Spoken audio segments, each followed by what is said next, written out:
তো বন্ধুরা, আজ আমি দেখুন গ্রাম বাংলার ঐতিহ্যবাহী এক ধরনের পিঠা তৈরি করব। এটার অনেকগুলো নাম আছে, আমাদের দেশে কাচিকুচা নামেই বিখ্যাত। এই দেখুন, আমি প্রথমে চালের গুঁড়ো নিয়েছি, একটু লবণ আর বেকিং পাউডার দিয়ে দিয়েছি, দিয়ে একটু গরম জল নিয়েছি। এটা উষ্ণ গরম জল নেবেন, যাতে আঙুল এসে হয় সেই পরিমাণে গরম জল নিয়ে এই চালের গুঁড়োটা সুন্দর করে হাতের সাহায্যে একটু ভালো করে মেখে নেবেন।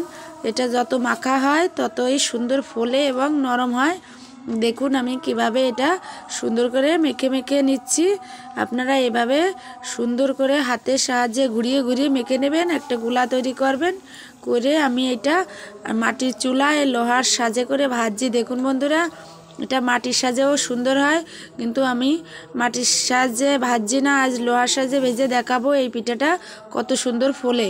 আপনারা দেখুন এটা পিঠাটা কিভাবে ফুলেছে। দেখুন বন্ধুরা, এটা কত সুন্দর ফুলেছে, আর ভিতরে একদম কাঁচা নেই, একদম নরম হয়ে গিয়েছে। এই পিঠাটা একদম গরম গরম খেতে খুব মজা লাগে। আপনারা এভাবে বাড়িতে এভাবে পিঠাটা তৈরি করবেন। করে দেখুন বন্ধুরা কতটা ফুলেছে।